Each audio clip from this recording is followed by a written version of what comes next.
everyone, welcome to my channel. I'm Dr. Primrose Z.J Bimha. I post content about academics, career, and adulting. In today's episode, I have a very special guest, so I'm not going to be doing most of the talking, hopefully. And her name is Fadzai Shoko, aspiring chartered accountant, CA. So I'm going to hand it over to you, Fadzai. Please tell us a bit about yourself. Okay, thank you so much, Dr. Primrose, for giving me an opportunity to inspire people through your platform. As you have already said, I'm an aspiring chartered accountant. I'm from Zimbabwe. I'm currently doing my articles, which is the 3-year training program by SAICA. It's one of the requirements to qualify as a chartered accountant. You have to write 2 board exams and to finish your 3-year training program at a SAICA accredited training office. So I'm going to finish my first year in February next year. I'm a graduate of a Bachelor of Commerce degree in accounting at the University of Cape Town. And I'm also a postgraduate diploma in applied accounting sciences from the University of South Africa. I graduated this year. Oh, wow, great. So you see, guys, I'm not the only one who's got multiple qualifications. Fadzai has a BCom in financial accounting, specializing in chartered accountancy from the University of Cape Town, best university in Africa, and also a postgrad diploma at one of South Africa's biggest institutions. It's in applied accounting sciences from UNISA, University of South Africa. And on this journey, you mentioned board exams, right? I think you've passed one of them. It's called ITC. What's ITC? ITC is the first board exam, first qualifying board exam. It's called the initial test of competence. So they basically testing you everything you've learned from undergrad to postgraduate. It's an exam that's written in 2 days, 6 hours each day. And once you pass that exam, you have to wait to do 8 to about 20 months in training, and then you qualify for the APC, that's the assessment of professional competence. And when you pass that and you finish your 3-year program, then you're eligible to register as a chartered accountant. Awesome. Thank you so much for that detailed explanation. So if you really want to follow this chartered accountancy route, you know that it's not for the faint-hearted. You can't forget what you've learned because you're going to be tested on your competency as you go. All right, so I think anything in life that is this complex, that is this rewarding, doesn't come easy. For you to get here today, I consider you to be a very successful young woman. Congratulations. Thank you so much, Dr. Primrose. All right, I blush every time she calls me doctor. That's really nice. So, I mean, what are your biggest successes so far on this route, and maybe in life in general? Okay, as I've previously mentioned, it's everything that I've done so far in terms of this journey. It was not really an easy journey. It's a journey with a lot of challenges, be it in terms of financial resources as well. But my biggest accomplishment so far is passing the initial test of competence. Especially I passed it at a time where the pass rate was 25%. It's a very challenging exam, and you have to put in a lot of time. So much effort is needed to pass. So for me, it was really an accomplishment. All right, great. Thank you so much for sharing this one, because I think it still attests to the fact that somehow you still need to work hard in terms of the sacrifice of the time. And also you mentioned the finances.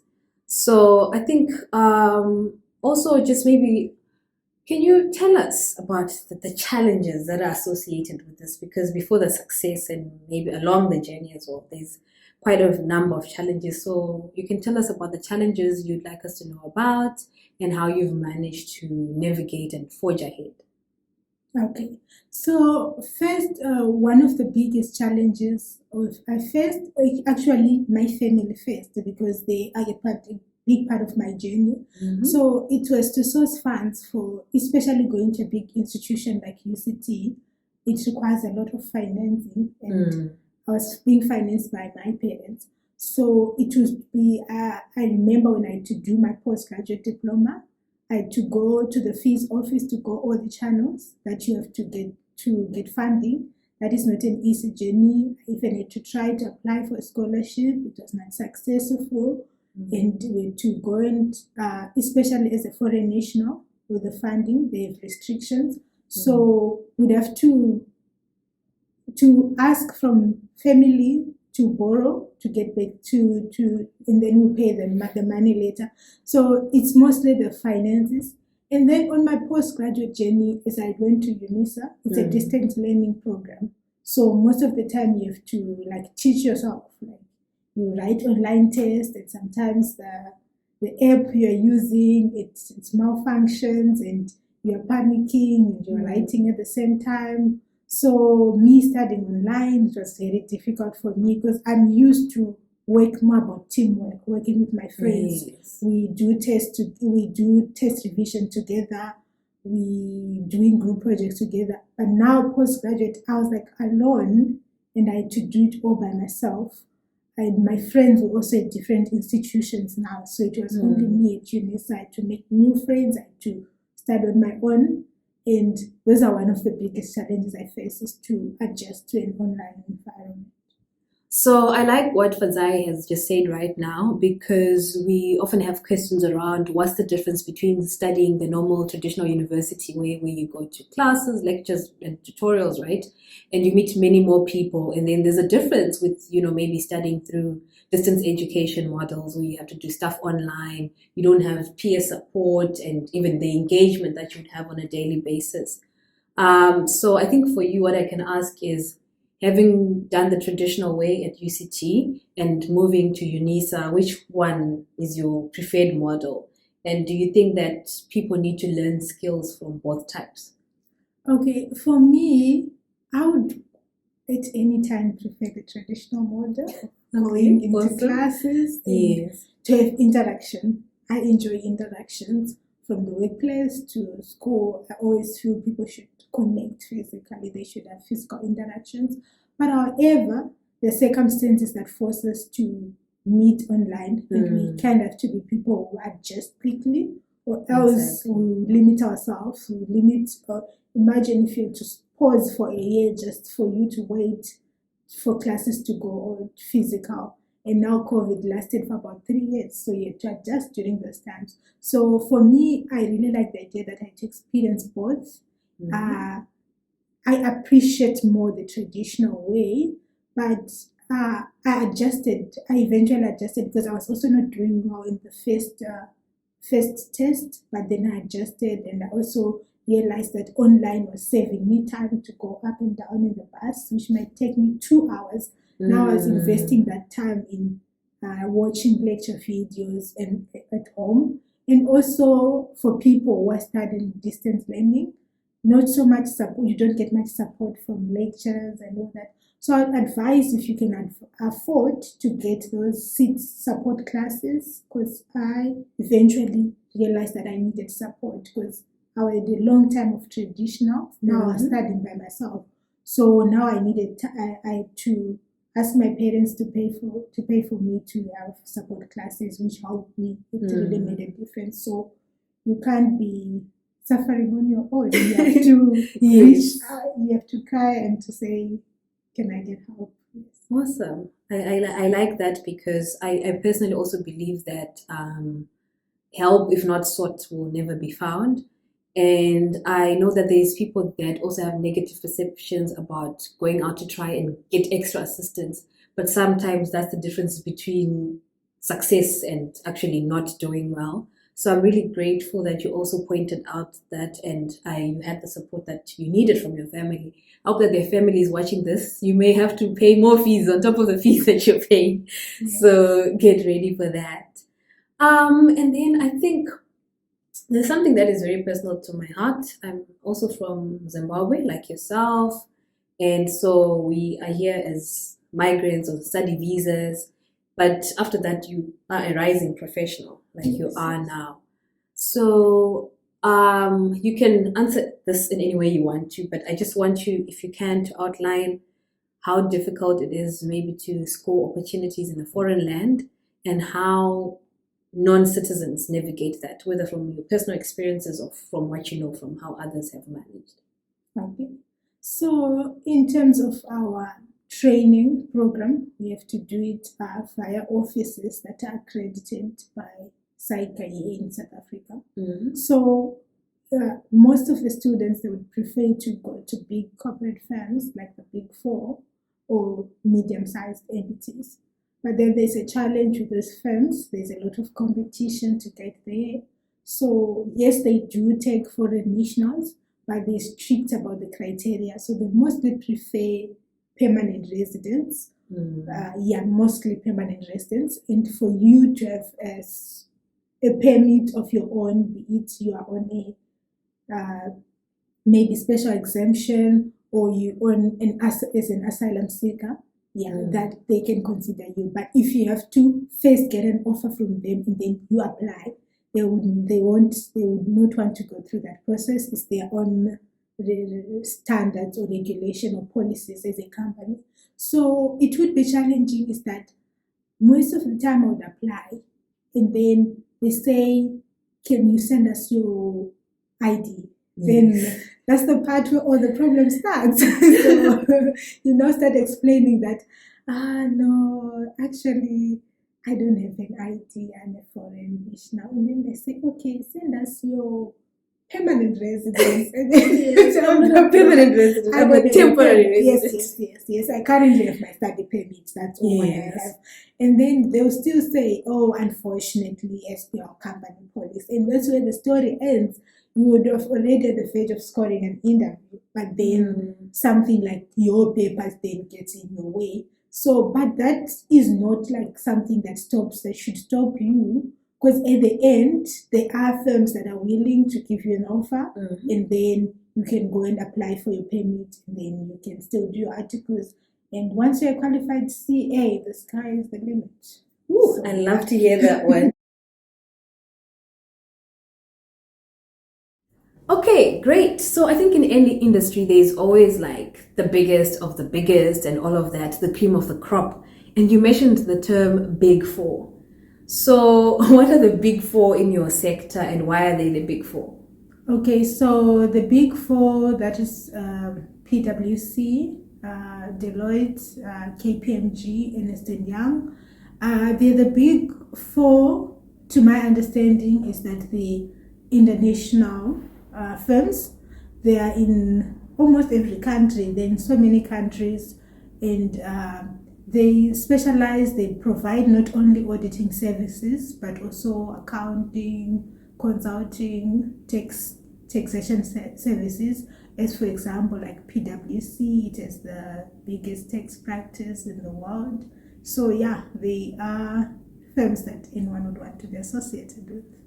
Awesome, great. I mean, if I was also going to go the same route, I'll definitely be eyeing, the Big Four. I've also heard friends from different countries also speak about, I'm joining Deloitte, I'm joining Ernst & Young and whatnot. So you mentioned a term called auditing, you mentioned accounting, taxation, I don't know, there's so many terms. And I know that you are currently in auditing. So what's the difference between accounting, in high school I did accounting, which is, your ledgers, your balance statements and all of that. Like, what is auditing and how is it different from accounting? Okay, so auditing is different from accounting in the sense that an accountant prepares the financial statements. So they're capturing transactions on a daily basis. They compile the information, they do the trial balances, they prepare the income statements. So in my capacity right now as a trainee auditor, what we do as auditors, we don't prepare the financial statements. We come and we give assurance to the users of the financial statements as to whether the financial statements, they're free from error, bias, omissions. So the financial statements are a true representation of the company. So we come in there and we test on the assertions so that we ensure that the client that we're auditing is recording and is reporting things according to the reporting standards. Oh, wow, great. It seems like you belong to a very thorough section and, you're there to give confidence, build confidence and point out errors if any. Yes. So who uses the services of these accounting firms? Okay, so it's for here in South Africa, every company that is listed on the Johann Stock Exchange, they have to be audited, and other companies that have a public interest score of 350 or more, they have to be audited according to the Companies Act. So, but any other firms, they can be independently reviewed or audited, but they don't have to. But these are the public, for the public interest, they have to be audited. Yes. Makes sense. So I think just for people at different levels, people who watch this channel, some of them are students, university, high school, some are adults, maybe thinking about changing career plans. So what are any study tips that you have for people at any level if they want to pursue this route? Because you're here today is definitely doable. And like you said, once you become a chartered accountant, the sky is the limit. I see people migrating to Dubai, to the UK, wherever, changing countries every now and again. So definitely. But what does it take? Like, how can they pursue their studies and excel? Okay. So one of the things is this program is really a challenging one. I will not make it someone to feel better about it. So it requires a lot of your time. Because I remember there were times I had to remember for Tawonga's birthday, I had to turn down to say I'm studying for the ITC. Exactly. So sometimes I would not be present for my family. Sometimes I would not even go to church. So, but still pray to God because you need His guidance. Yes. So it really demands much of your time. But to succeed, it's not only just sitting there and say I'm putting in the hours. It's, are you putting in the hours effectively, efficiently? Are you studying smart? Because you can spend time like trying to do things, but then you have to do the right way. So first, yes, you can hear my advice. I'm going to speak what was working for me. So what would work for me is that I like watch lecture videos. I take enough time to understand. Yes, because in terms of this discipline, it's different from how we learned in high school. Because in high school, you can just remember the green book in O level, where you can just cram and then you're sorted. You know the questions are going to come this way. But in terms of this, they test you. It's not to trick you to say they want to make you fail, but the questions don't always come the way they were in the past paper. So you have to understand. Okay. But you have to have an approach to study to say, first I'm going to understand. And then, but don't like, it mustn't be much of your time in understanding the content. Most of the time must go to practice. Because the exams are mostly timed, like the time management is a very serious issue you have to consider. So you have to take much time to practice, like you practice timed and you mark yourself and you're honest with yourself. And the trick, I honestly realized this when I was doing my ITC now, is that one of the people that were helping us with the board course, they said, things that are challenging to you as a student, let's say there's a topic that is challenging to you, there is the chance that most of the students struggle with that. And what do the examiners do? The examiners they want you to pass, but then they want to take the cream of the top. They want people who are not like the best the best in the field, because so they test what is most challenging. So don't dwell on your comfort zone. Take yourself out of the comfort zone. And I was struggling mostly with management accounting, and I've talked with a lot of people. They repeat these programs because of management accounting. It's actually one of the challenging courses. It's challenging as well to me, but I told myself, I'm not going to continue to tell myself that other programs will cover up for this, because for ITCs, like about 30% of the paper is for that course. So I said, like, they're testing this because it's challenging to us. So yes, they want us to pass, but they don't want to, like the example that I said. So take yourself out of the comfort zone, dwell on understanding much of what you're not comfortable with, and much of practice. And as I've mentioned when I was talking about my challenges, to get extra support. Get extra support, get a tutor if you have to. if you cannot afford to get into study groups, there are people who understand better the things that you're struggling with. So you share information. You cannot be suffering in your own corner in this program. You actually reach out to as many people as you can. At the end of the day, it's your success. And yes, so mostly those, and also to set up a timetable. Definitely a study timetable, even if you're not going to follow it. Just to be there to remind you, to remind you to have a sense of purpose and to affirm yourself. I did it for my initial test of competence. I would wake up every day with a challenge. I would write it in a note of paper and just say, I will pass ITC June 2022 exam. So when I went into this exam, before it started, I affirmed myself and I said, yes, girl, you can do this. So and you did it. Yes. First time pass. They always say the battle is won, half of the battle is won or lost in the mind. So it's something you have to tell yourself. Yes, you cannot just only be affirming yourself. You have to do the work, but have a positive mindset. Don't say, oh, I will not fail. Rather say, I will pass. Yes. So, yes, that's what I have to say. To be honest, Fadzai, I'm inspired. So, not taking away from what you said, I just want to re-emphasize, you spoke about, the importance of your mindset throughout, from when you're working, from the time you even enter into the exam spaces. And I think it helps because you maybe, even though we have fears and anxiety, you experience that less. And I like how you described what it means to work smart. Some people think working smart is doing the easiest thing so that you can just pass. But your definition of work smart was what's hard, what is complex, is what you have to focus more time on, and working with people, because I think, like what you said, usually what is complex for almost everyone else. Yes. So if you're working with other people, you also familiarize. So I think the one last thing I wanted to ask with regards to the study strategy, you said practice.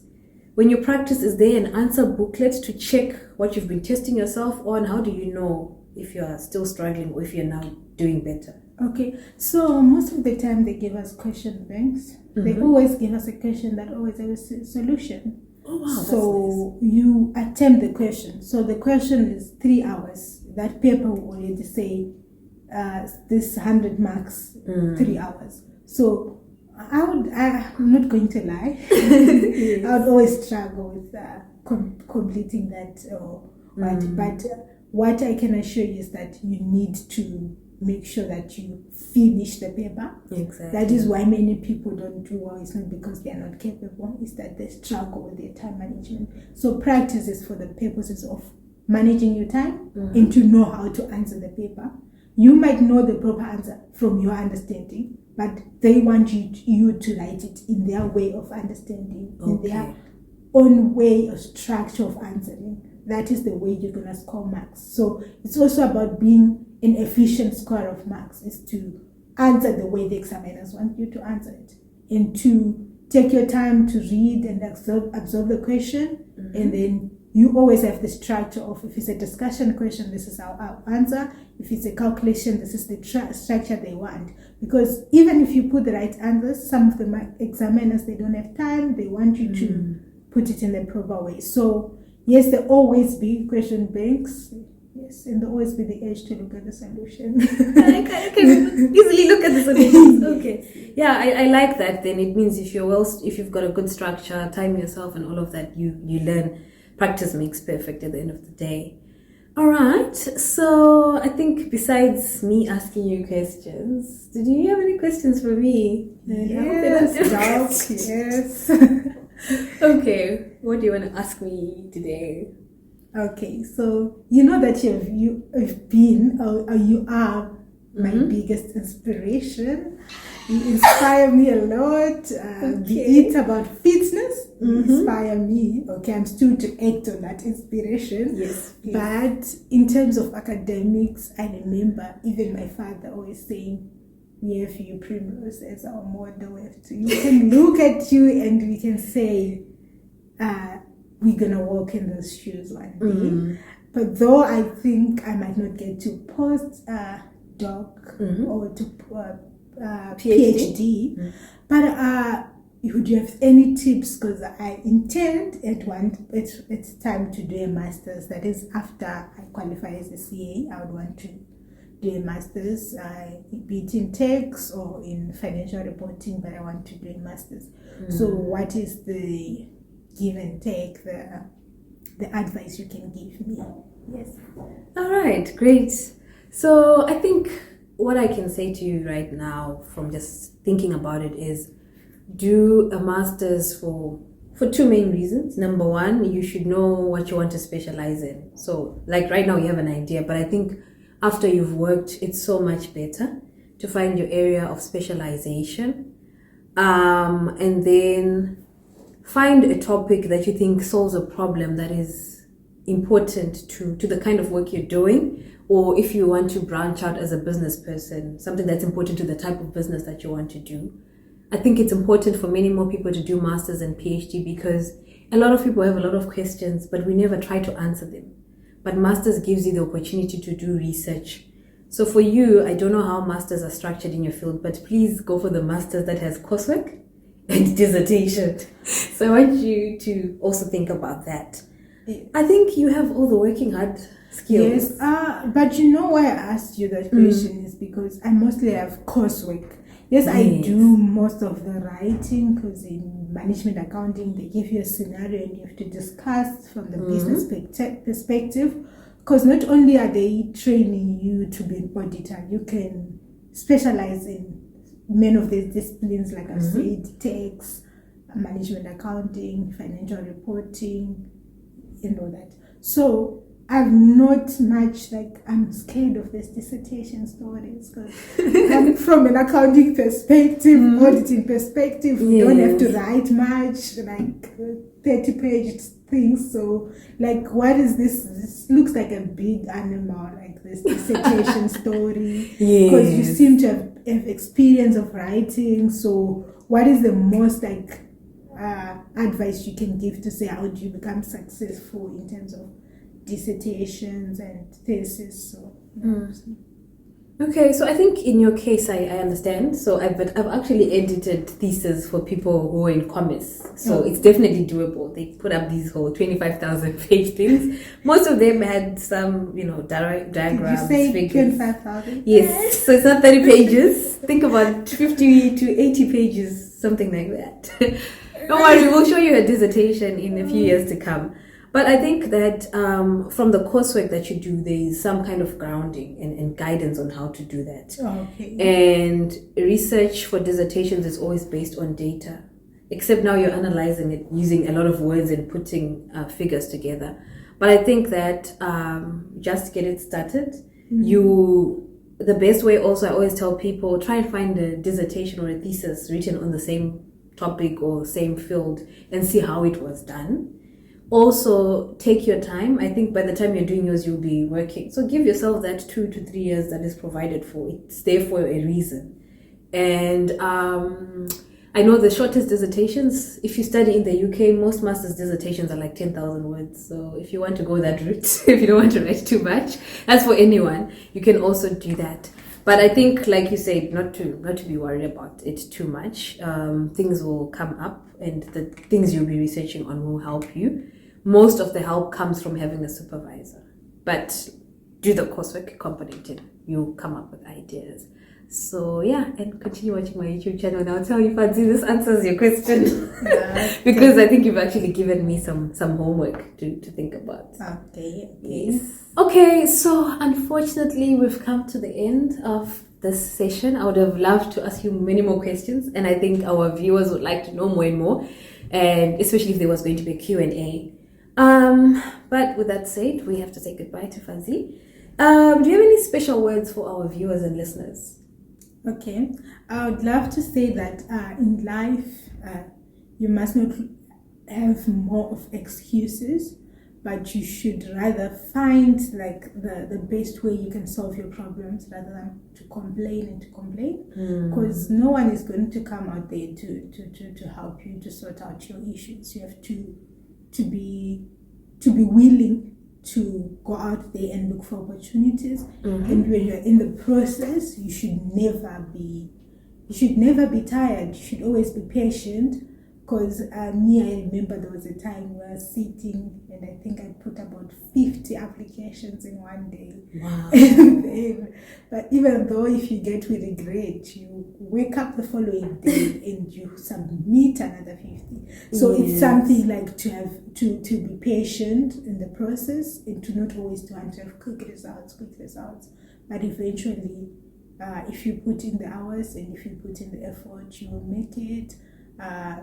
Believe in yourself. You're capable of doing so many great things. Yes. So yeah. Awesome. Believe in yourself. You're capable of doing so many great things. Try again. You will excel. So thank you so much for that.